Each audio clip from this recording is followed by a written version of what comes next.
men lose a lot of connection throughout life. You start off, younger, you've got a group of friends you play in the neighborhood with, you play sports consistently, and then once you hit beyond that, you kind of starts to drop away. I'm assuming if you're in the military, you have that really tight bond in the military, but then post-military, you lose that kinship, that real tight camaraderie with guys. And unless you find something similar, it can become very lonely. And so I think trying to build that connection between guys is really important. So we have Luke and Adam joining us here today from a company called MNLY. I've been really excited to have a chat with them ever since I joined them for one of their webinars, I don't know, back in September or so. I know I learned a ton about male hormone health as well as the impact of precision nutrition on how people can kind of get to their goals and understanding how metabolism affects everything from physical performance to mental health and everything in between. And as Mission 22 is working on, like, what does it look like to best on the nutritional front as well as others, but within our program, we are asking the question, how do we inform people who are participating that the things that they put in their mouth affects how they feel? And we can go down a rabbit hole of, like, if you go on, there's an app that I discovered pretty recently called consensus.app. It's an AI tool that basically you ask it a question and it kind of comes up with a consensus of what the research shows. And just a very brief search on, I did a search earlier today on post-traumatic stress disorder and metabolism effects, and then anxiety and depression and effects on metabolism. We're going to talk a lot about metabolism today, how that all relates with hormonal health, what MNLY is doing about that particular challenge. But suffice to say that the links and associations between someone who's been diagnosed with post-traumatic stress disorder as described by the clinical literature, or someone who's dealing either with clinical or even subclinical anxiety or depression, the effects of metabolism, in other words, how well is your body able to turn fuel into, or food that you consume into usable energy in your body, that process has a massive effect on how someone's mental health journey is going. And so, as we get started here, Luke or Adam, whoever wants to go first, how would you describe what you do, and how did you get into this whole journey to begin with? Yeah. I'll take this one, Adam, if you want to sit there. So essentially very high level. So I relocated from Australia over to the US, brought over, as Adam did as well, the F45 training franchise over to Southern California, which for those that don't know is basically a group training fitness franchise, started in Sydney, and then scaled kind of globally, and over a 6, 7 year period, owned and operated a portfolio of those facilities across Southern California between LA and San Diego. But during my time as the CEO, I was essentially working with hundreds of individuals in their pursuit for a better level of well-being and they were currently experiencing, essentially. And ended up predominantly working with male professionals and entrepreneurs to help them improve their personal and professional performance. So more of a high performance coaching capacity. And that's really where I got to understand or deeply understand the deficiencies in the men's health space specifically and the need for a different solution, right? And so fast forwarding, as we know it, the kind of the one size fits all approach to health is outdated. Yet there's never been a better time in history really to take control of our health, right? We've made massive advancements in AI, genetic testing, blood analysis, and especially because of COVID, a much higher emphasis on a more of a preventative approach to healthcare, right? And so essentially at MNLY, what we've done is we've been able to streamline the process of collecting data and then using that data to provide then evidence-based solutions and then reviewing that data and then optimizing those solutions again. And so that's at a high level. And I could go really deep now into what it is that we do if you want, or we can save that for later. Yeah, awesome. A lot of little things I'd love to kind of double click on there. And so as you were kind of getting in that space of coaching, what were you noticing was the most common sort of deficiency, whether nutritionally, or what was sort of for your clients who were trying to get something maybe added to their lives or removed from their lives or clarified, what was like the most common thing that you saw? What were people really needing? Honestly, if we're looking at the clients across the board, it was simply caloric intake, right? And so, especially with if we're looking at females specifically, thinking that they need to eat a lot less calories to lose weight, we do know that calories in versus calories out is going to cause a caloric deficiency, right? And so, sorry, a caloric deficit, so that you are going to be able to lose weight, but you also need to be able to build muscle, right? And so the more muscle you have, essentially the more fat you're going to metabolize. So that was basically the first misconception. When it comes to the men, specifically that I was coaching in a high performance coaching capacity, most of them, and the issue is that they didn't understand even where to start the research to figure out how to improve or optimize their vitality, but mostly their hormones. And mostly because we are men, it's testosterone. And so having just even that small bit of knowledge of the basic things that you can do from a lifestyle perspective essentially is life changing for most of these guys. But the problem was that most of these individuals didn't understand where to even start that research.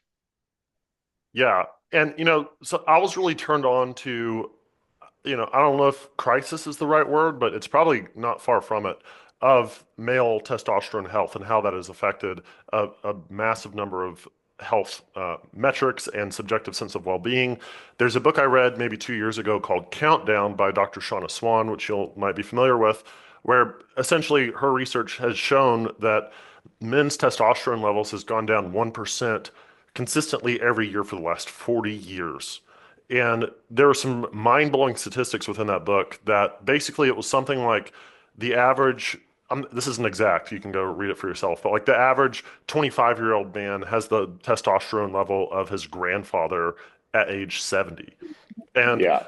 so we could probably spend the rest of the hour talking about how did we get to this point to begin with, but I wonder, like, from your perspective, do you feel like it's the thing that people are needing is we need to add some things in or kind of remove kind of where like how do you conceive of the particular challenge on the nutritional front of adding in things that you need versus removing things that are harmful?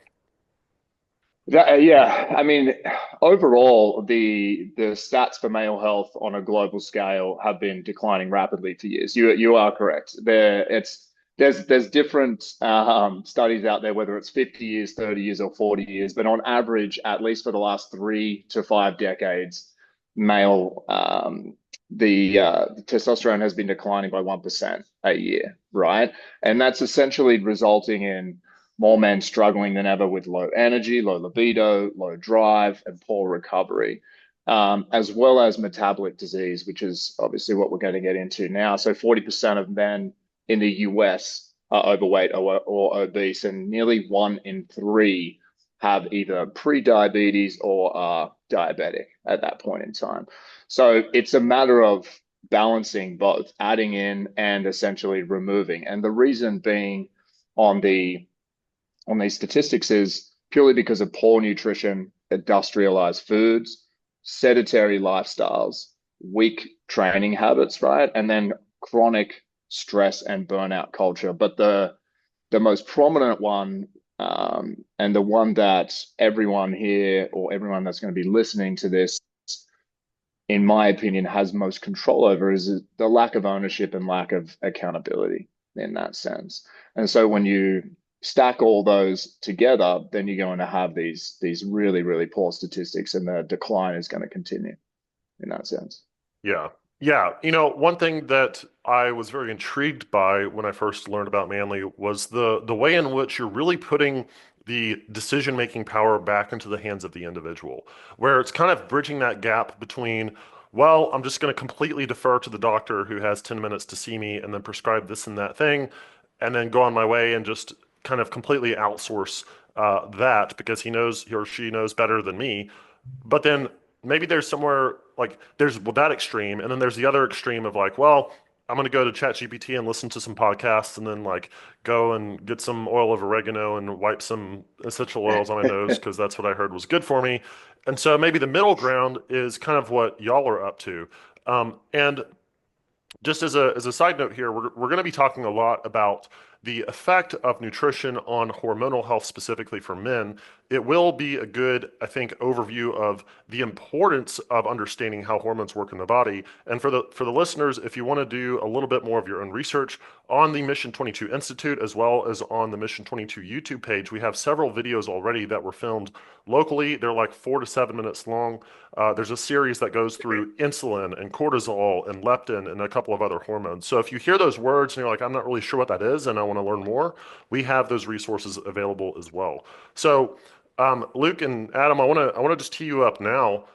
Tell us about how your kind of platform is able to put that agency back into the hands of somebody who's wanting to optimize these things. Yeah, Adam, do you want to take this or you want me to take it? No, I'll take it. So basically what we do is we provide diagnostics. So we provide a way for you to test your levels at home through an at-home blood test kit. And then through an online lifestyle and environmental questionnaire, we look at 2 data set points. So we see how you're functioning internally through the blood test, how your systems like your liver's functioning, your kidneys, thyroid, sex hormones, lipid panel, a few vitamins, creatinine. And then we also assess what's affecting you externally, such as sleep, recovery, libido, mood, all those kinds of things. So we get a really good picture, a holistic picture of your lifestyle and how you're functioning. And from there, we've built out an AI platform that basically will look at that data and say, okay, cool, these are the areas where you were deficient or you're not functioning optimally. So say your test levels are here, your thyroid function at the lower end and that kind of stuff. And we're able to provide you with information that you can extrapolate from that. So you can actually assess, as opposed to just providing you with numbers, say like your test levels are 300, we'll provide you with that, but it will also tell you what that biomarker does, how it affects you, how potentially will make you feel if it's not optimal. And we provide solutions based on your data specifically. Okay, Luke's bring this up now. And the best thing what I like about it is we provide you with, yes, customized supplementation according to what you need and dosed according to what you need. But we also provide you with nutritional information and lifestyle protocols. And this is what goes back to that accountability side of things, is where it's like if you go to the gym and you want to work out and you want to lift weights and your goal is to lose weight, right? You can't just lift weights and expect to achieve results. You have to take other avenues as well as lifting weights to be able to get you to where you want to be, such as improving your nutrition, focusing on your recovery and sleep and that kind of thing. And so when we look at what we provide in terms of a comprehensive solution for men, yes, we provide you with supplementation, which is a keystone to it, but we also say, okay, cool, here's some nutrition information, such as food you should increase or decrease according to your results. So you should implement that as well. But here are some lifestyle protocols that you should also be implementing daily to help assist or basically amplify the results you're trying to get. So it's that accountability side of things where you can go the easy route and just take supplements, or you can do the full comprehensive solution and integrate all of it in to maximize the results you want to get. Yeah, I love that. And for those who are watching this recording, I showed an example of kind of what that looks like, and it's broken down into a fairly comprehensive kind of panel. Now, how would you describe this panel as being different than others that you can get? Because I know there are companies out there like Inside Tracker and even 23andMe provides some of these things, but more on the genetic front than the blood front. So how is this really different from something of like that type of blood panel?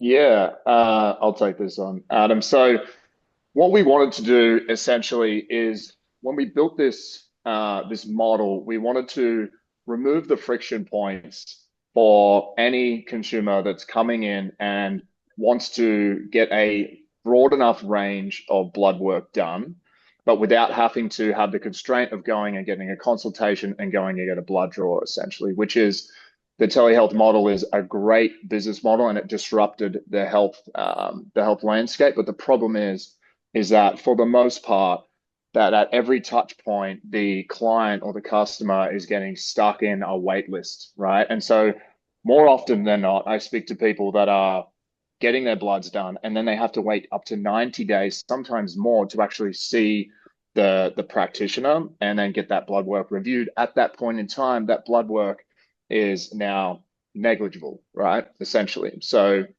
Hmm. their hormones may have changed, they may have been significant, or even just some minor changes that make even the solutions that the practitioner is going to suggest redundant as well. And so we wanted to use an at-home self-test kit. And an at-home self-test kit, it's a very, very non-invasive, seamless process. A finger prick, fill up 2 dual strips of blood. It's dry blood spot sampling, and then you send that back to our lab. Now, due to the process, you have constraints on the amount of blood that you can provide, right? And that means we have constraints on the amount of biomarkers that we can test for. And so what we wanted to do was provide as much of a range as possible so the individual can get a decent understanding of what's going on underneath the hood from everywhere from vitamins, as Adam said, liver, kidney function, hormone panel, and then thyroid, and then your cholesterol panel as well. So it is a decent broad range for an at-home blood test as well. With the Do you mind if difference with, sorry, No, sorry, I didn't mean to cut you off. the difference between that and some of the other panels, like if you're looking at Inside Tracker, or if you're looking at Function Health, they do the blood draw, right? Where you can do hundreds of different biomarkers at once, but the process is going to be the same, and you're going to end up stuck in those kind of those wait lists to get those consultations happening as well. Mm-hmm. Adam, do you have something you wanted to add? Yeah, one of the other things I wanted to just to jack in there is when you get blood draws done, especially through like full lab corp or something like that, and you speak to primaries about those kinds of things, they're looking at it from a pathological perspective. Like, are you in a pathological range for where you scored effectively? If you're not in that pathological range, you're fine. The perfect example of that is testosterone, which the range for testing is usually between 300 and 960 as the functioning norm for that range. And just because you fall within that range doesn't mean you are in an optimal range. You know, you could be sitting at a 350 and you are technically normal, whereas 350 is a very, very low score for testosterone, where an optimal range for testosterone should be, 600, 700 plus. And so that's what we built out in the back end is like, yeah, we will assess those numbers, but we assess it from what is optimal as opposed to what is pathological. And that's kind of where the difference comes into what we provide as opposed to going to like a primary and getting a primary to look over it kind of thing. Yeah, I think that's a really good point.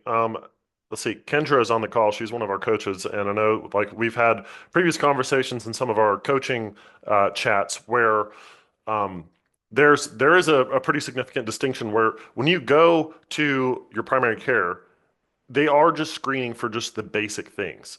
Like, are you getting enough to get by? And if yes, then we're good. Like, work here is done. And, not necessarily blaming the primary care. That's probably how they were trained and all of that. But like, for example, I've had a coaching client in the past where this individual was dealing with some pretty significant mental health issues, and they went to their primary care, and essentially they were told like, yeah, you basically have a clean bill of health. Sure, there's like some weight you could lose, but you're more or less healthy. And it was just, I'll just put it this way, it was very clear that there needed some improvement needed to happen there. So I really love this idea of we're not going to settle merely for what's like okay, but really aiming towards what's optimal. It reminds me of the story of the thymus gland. This is a pretty fascinating case study of how the normative data, basically, in other words, it's a fancy word of saying what's average for, as you mentioned, the testosterone levels. The story of the thymus gland illustrates how sometimes we get those numbers quite wrong, and to the detriment of the patient. And so what happened here was, I believe it was in the 19th century when the physicians of the time were trying to get normative data for the sizes of glands and organs and things like that. They had a scale for what a normal thymus gland does. This is a gland that has a role in hormonal health. The role isn't the point here, but their sample size was from people who were living in poverty. And so it turns out that the people living in poverty had certain nutritional deficiencies, which led to the thymus gland being blunted. And so the normative data was taken from a population that was unhealthy to begin with, right? And so Later in the 20th century, when more people began to get better nutrition and affluence was a little bit more widespread and poverty was starting to go down, physicians would notice, oh, you have a quote unquote enlarged thymus gland. It's too big. I know what to do. Let's radiate it to make it smaller. Do we see how that could go wrong? So we think like, oh, well, that's early 1900s. What do they know? They hardly had vehicles or whatever. But it's just, man, there are, and perhaps you could come up with an example of this, but it seems to me too that there's a statistic that came out, I think in the mid 2000s, that said 88% of the population was not metabolically healthy. More recently, I saw that stat go up to about 94. Basically, what that means is that there are a couple of markers for metabolic disorder. Part of it, that's like fasting blood glucose, triglyceride levels, things like that, where the vast majority of the population satisfies one of those criteria. And when the vast majority of the population is metabolically unhealthy, where are you getting your normative data from? Is it from a healthy population or not? Yeah, and that's when it comes back to then what eventually becomes the normative data at that point too. Because if it's like that for such a long period of time, then it will become the norm effectively. Yeah. Yeah, it is. I mean, to the medical side's defense, though, like they constantly trying to improve and update, and that's where all their testing and stuff comes back in. But I think at the same time, like I said, their focus has always been around pathological states and making sure you're not in a pathological state. And that's where medicine comes in, because if you are in a pathological state, then great. Then you should be seeing a primary, you should be getting medicated for whatever that might be. But if you're not pathological, it doesn't mean that you are not functioning optimally. And that's Mhm. kind of where they lack a little bit in terms of progressing into that movement. Yeah. Yeah, 100%. And I think the story of salt as well is another good case study of that, of like what the daily recommendations is versus what's actually optimal. So I love this idea of being able to have, you have your primary care for a general screening, but then you have this sort of at-home test that you can do for optimizing. Tell me a little bit about, do you see that something like this becoming the norm eventually? Like what's sort of the long-term vision of where we're headed here with this type of technology? Yeah, I think when you look at the way that the industry is going completely, and it may come to a point where the health is productized too much in that sense. So right now, everybody's trying to productize health because of the advancements that we've made in, as I said, AI, genetic testing, specifically in blood analysis, and having the technology be able to build out these recommendations in record time by analyzing thousands of pieces of data, right? But at some point, the humanization is going to need to come back in, meaning that people are still going to want to have the hybrid model where they do have the practitioners or they have access to the practitioners in that sense.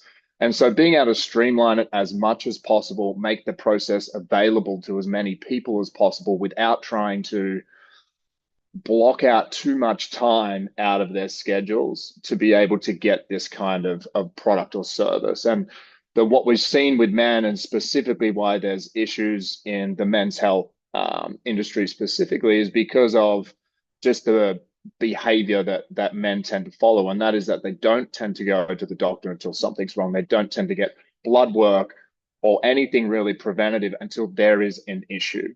And so once there is an issue, then they go and seek help and seek advice. And with MNLY, what we really tried to do was change that narrative by making it as seamless as possible and as streamlined as possible without taking too much time out of the individual's schedule. And so I think what we're going to see is more of a hybrid of this model over time. And that's definitely where the industry is going. I think you make a really good point there. As I'm on day 15 of probably having needed to see the doctor or something, but I figure like I'll just drink a bunch of water and take a nap. I'll be fine. Um, so, man, it kind of sounds like the the thing that we're trying to do, and it's not just Mission 22, but like I have my health coaching certification through the Primal Health Coaching Institute, and one of their big things, along with a lot of the other health coaching institutes out there, is kind of bridging that gap. And one of the things that we've noticed with Mission 22 is I'm sure this is true across the board, but with men's testimonies with our programs as well, is that very thing of what you said, where it's not, you're not going to see a counselor, you're not going to see a clinician for your mental health. It's just my coach. It's my coach. And we talk about things and I'm not going to pathologize you, I'm not going to diagnose you. You're just getting coached. And so with something like this, I'm looking at my precision pack here. It's like, what do we have here? I see vitamin B12, I see Tongat Ali, I see Fidosia agrestis, artichoke extract. None of those things are pharmaceutical, right? None of it, it's not like metformin and Prozac and this and that. And so I really love that idea of bridging that gap where it seems like for people who I've heard it put the worried well. There's also this idea in the psychological space where you have a lot of folks who somehow need I need this major depressive disorder diagnosis to justify seeking help. Like maybe not. Maybe you're just sad and that's okay. And we can kind of talk through that again with your coach. And maybe we don't have to go all the way to the surgeon's room or whatever to fix this issue. Um, and so I wonder, can you share a little bit more about what clients of Manly have been experiencing when they start to really incorporate this tool? Yeah, definitely. I think Adam and I can definitely riff on this all day because we look at the data consistently, and we're 12 months into being on the market now. We've got hundreds of different of case studies and different data points on all of the individuals with a range of different A, health issues, or B, just deficiencies in their blood, essentially. And so, as a high level, when we're looking at kind of the averages and what we're seeing in improvements, when you're looking at hormonal health improvements, for instance, right? So, on an average, we're seeing about 25% increase in testosterone, which is obviously going to support muscle growth, energy, mood, sleep, libido recovery, the entire scope of verticals that we cover. And to achieve those, obviously the prescriptive logic is slightly different in the dosages per person. But on average, it's been, and for those that are listening, you can take a pen and write this down and try these out yourself if you want to build your own stack. But we're looking at, 10 milligrams of kind of boron citrate, 200-ish milligrams of Tongat Ali, potentially 500 milligrams of Fidogia agrestis to achieve those results over a 90-day period at minimum as well. When we're looking at kind of liver kidney function, we've seen a decrease in elevated ALT levels significantly with guys that had, prior liver stress essentially or elevated levels, and then a reduction in kind of AST levels as well that initially had higher levels. That essentially indicates that we have more enhanced detoxification going on when we're using the product. And again, things like artichoke extract, NAC, especially glutathione, in those kind of prescriptions that we're using as well. Adam, did you want to jump in on any of the data? Yeah, I mean, personally, I've seen a huge reduction in LDL on my improving in my LDL HDL ratios. That was a big one for me through our supplementation of that.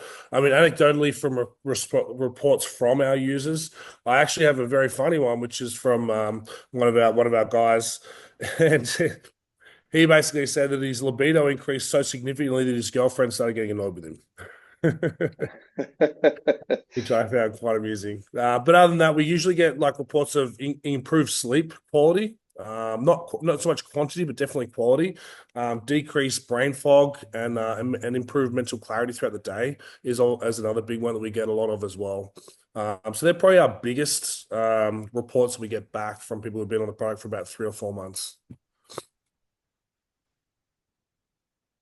Yeah, that's really awesome. And for that, all things considered, that really doesn't seem like an incredibly long time period to see those results. And if one of the things that I like about the platform too, if you're listening to this and you're like, what the heck is glutathione? What do you mean NAC? What are these strange acronyms? The precision packs that are designed for you will have, you can click into each one of those and it will give you a readout of what exactly that means and like what's the reasoning behind why they're in there. I know for me, I've tried a lot of I love to sort of self-experiment and see which sort of supplements work for me, and I try all sorts of different, it's a bit of a shotgun blast approach. Like, oh, this cool probiotic looks interesting. Oh, this green powder tastes good. But it's all like I'm sure there's some benefit there, but having something that's more tailored to exactly what you need, it's like one less thing, at least for me, to think about during the day. Yeah, I mean, at the end of the day, everyone wants you want a streamlined process. You don't want to be thinking about how many capsules do I need to take today? What's the dosages in these? And are they going to be impacting, my biological or my environmental health negatively or positively? The in a as a high level to make it sound very seamless is the steps that you need to take if you wanted to A, do this yourself or B, use Manly are both exactly the same. One's just more manual than the other, right? And so you're looking at collecting the data. So getting the blood work, that's the first step. And the reason that we are all moving towards this more personalized approach using data is because, as I said at the start, the technology is there, right? So there is essentially no reason that you should be using just a random off the shelf generic formulation when we have the technology, right? So essentially, for a long period of time, the supplement industry was failing us, and it wasn't all necessarily the industry's fault, just that the tech hadn't evolved to the point where we could make personalized recommendations at the click of a button using artificial intelligence, right? And so for a long time, most people were taking the wrong supplements at the wrong times, at the wrong dosages, without any data to support why. Now we have the ability so you can have that data and make informed decisions. But you're still going to have to go through that process of what you just said, which is essentially trial and error, right? And then the the main point is to retest and then see what's working and what's not, right? And so that's really what Manly does and streamlines very well for you. Is yes, at 90 days you can expect to see a ton of different improvements in your blood work and B, anecdotally, in your environmental health and your energy and your mood and your focus as well. But the data is going to show you exactly what's working and what's not, and automatically adjust those formulations plus or minus on dosages or ingredients immediately based on that new data, based on that new blood work. And so it's an evergreen ecosystem for your health, essentially. It doesn't require all that manual kind of guinea pigging that you were discussing. Mhm. Yeah, so talk to me about the health plan component. So I'm looking at my nutritional protocol on my dashboard. I like the way it's going. So right, it says increase fatty fish, eggs, bison, beef, berries, fruits, decrease your consumption of broccoli, which is sort of hilarious. Uh, how how is that generated? Like Adam, you mentioned before how like just getting the precision packs alone probably will move needle to some degree, especially if you're really deficient in some of those things. But we of course can't neglect all the other things that kind of go into that. So talk to me about how y'all work in the sort of health plan component that's an adjunct to just taking the supplements themselves. Yeah, so basically, I mean, all the ingredients that you see in your health plan, such as the nutrition side of things, they've all been allocated to specific biomarkers. And so whether that food is going to positively improve or decrease a biomarker, it'll get allocated depending on the data that came through. So each one of those foods are individually added to your profile according to your blood test results and the environmental and lifestyle factors. And they've all just been shown by either research or anecdotally to improve or decrease biomarkers depending on what they are. And so, like I mentioned before, like you said, you can't just focus on one thing and expect to get huge results. It's more a matter of just trying to combine all of it together to improve the overall well-being as a whole. Yeah, I love it. And I think that again paired with a health coach or something along those lines who's really like spun up on understanding the some of the nuances of how to incorporate these things can be a game changer for people who really like, man, I've shared this anecdote several times before because of how impactful it was. Just when I went to the VA DoD Suicide Prevention Conference in Portland last summer, and I can't tell you how many times I heard like, we need to reduce the stigma for getting mental health treatment. And Kind of. I mean, I don't necessarily disagree with that. To our point before about especially men not, having a bit of resistance to going to see the clinician. But then I also thought, like, well, hang on a minute. Have we ever stepped back to think that the stigma was justified? What do I mean by that? Well, you tell a soldier, like, hey, you need to go see the counselor. And the soldier's like, but a counselor is like a doctor for my brain. I'm not sick. Why do I need to see the counselor? Oh, well, we need to reduce the stigma. It's a sign of strength to go see the counselor, to go see the therapist. It's like, I'm not sick. Why should I go? But then like, hey, go talk to your coach. Oh, okay. Yeah. I know what a coach is. Um, so yeah, I think having this sort of stack for a lot of folks who are in our programs, yet another pill, and the fact that our programs are non-clinical has been a huge attractive, like a point of how would you say? It's one of the reasons they like it so much. Um, Easy entry kind of thing. I mean, at the end of the day, there's a lot of friction with all things clinical at the end of the day, you know. And you can get many times when you go to clinical side, the side of things, and you don't get the resolution you're kind of after as well. And so then you build up your own resistance to doing it down the track because it's like, well, I tried that already, it didn't work. And you get that resistance to what you want to do from there. So then we have another option, such as coaching or that kind of thing. It becomes an easier gateway to be like, oh, I might give that a go. yeah. Well, I want to kind of open it up to any questions from our audience right now. And then we can, as we sort of wrap up here today, y'all can let us know how, like if somebody wants to check this thing out, where they can go. But for the time being, for those who are listening in, if y'all have questions, now would be a great time. You can either go ahead and turn your camera on and say hello, or put them into the comment section.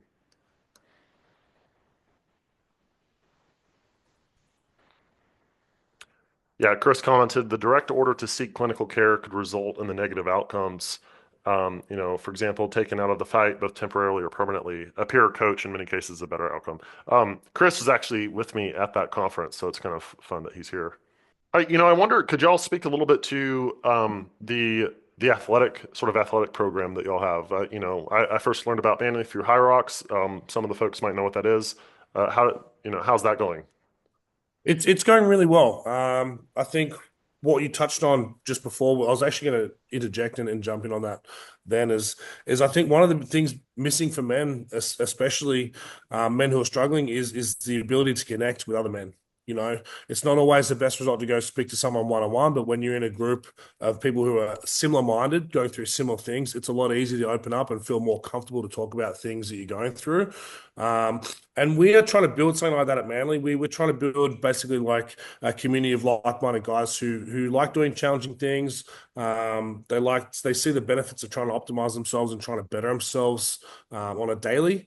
And basically, we want to try and build a lot of camaraderie and friendship and networking through our Manly guys, because I think a lot of the time men lose a lot of connection throughout life. You start off, younger, you've got a group of friends you play in the neighborhood with, you play sports consistently, and then once you hit beyond that, you kind of starts to drop away. I'm assuming if you're in the military, you have that really tight bond in the military, but then post-military, you lose that kinship, that real tight camaraderie with guys. And unless you find something similar, it can become very lonely. And so I think trying to build that connection between guys is really important.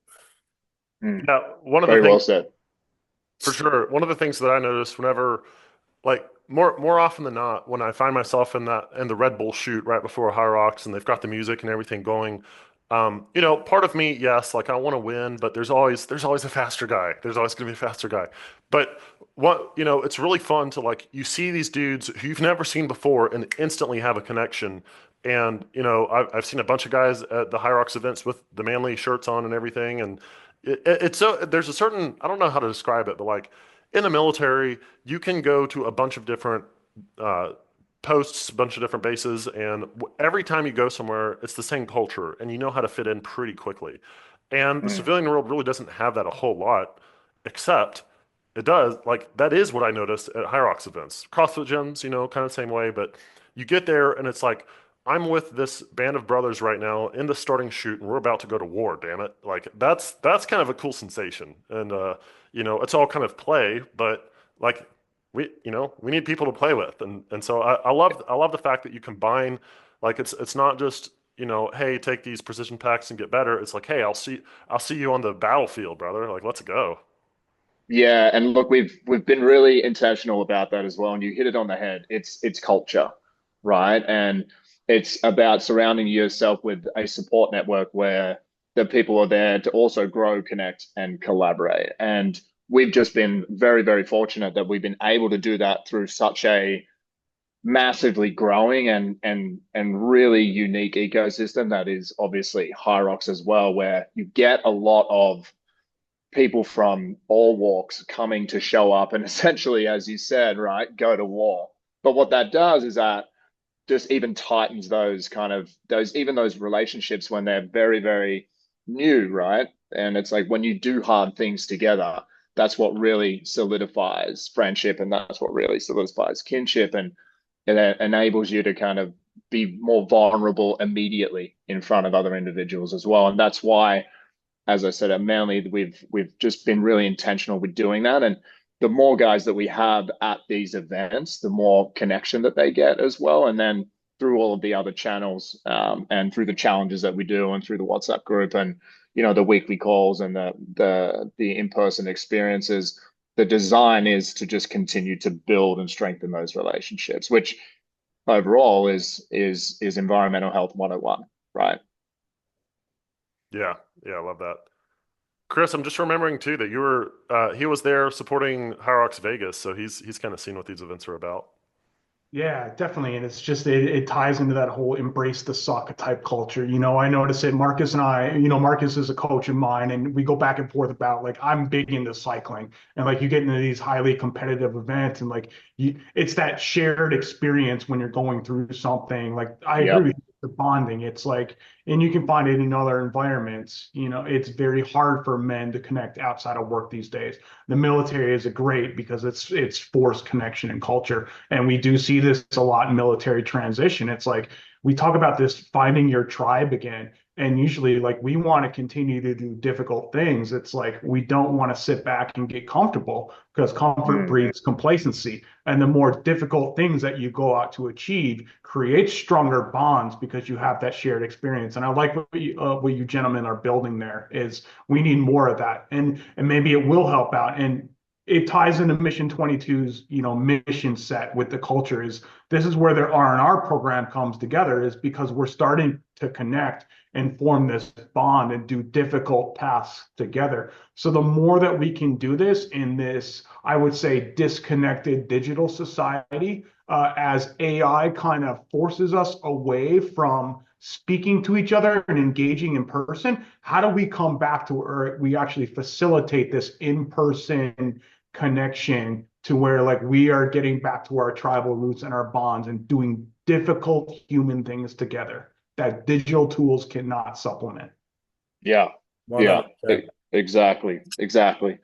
And this kind of goes back to what I always say when I'm in these kind of conversations with anyone that's looking at personalized health, and partnering that with community. Is I always say, like, let me take hold of your imagination for a second, right? Imagine what you could accomplish if you had a 20% increase in focus, right? Or how you would feel or how you would perform if you had a 25 or a 30% increase in testosterone, or even something as small as a 10% improvement in your sleep quality.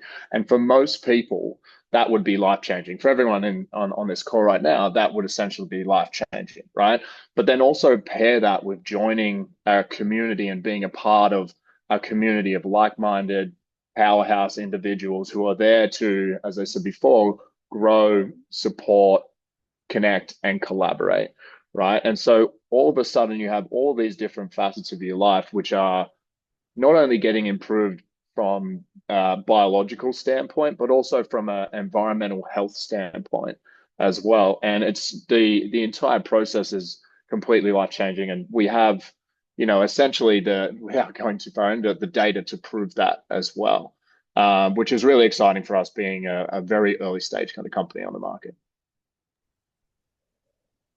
Well, guys, I really appreciate your time. I always love to hear whenever somebody else has a very similar mission set to us, and I think that's a great note to kind of wrap this up on. Unless if Chris or anybody else had any other questions or comments, now would be a great time. But otherwise, yeah, Luke, Adam, thank you so much. For listeners who might be intrigued about this whole platform, how would they get in touch? How do they go through the blood work and all of that? Yeah, awesome. So very simple. You can go to getmanly.com. We're actually going to send you guys a link through Mission 22's database. So you guys will get a link from us. You can use that to jump straight on. Also follow us on social media. It's at getmanly, MNLY, not MANLY. And it's a very, very simple process. You'll go through the at-home self-test kit, do the environmental health assessment. Once the data is in the system, then your health plan and your formulations will be uploaded, and you'll be ready to rock and roll. So very seamless, very streamlined, and as I said, look out for that link through Marcus and Mission 22. Amazing. We'll have that link in the description of this video once it gets on YouTube, and we'll make sure to share that with our audience. So, yeah, guys, thank you so much. This has been great. Appreciate your Mate, time. thank you for having us. Really appreciate your time. Awesome. Appreciate you guys. Until next time. Cheers. Yeah.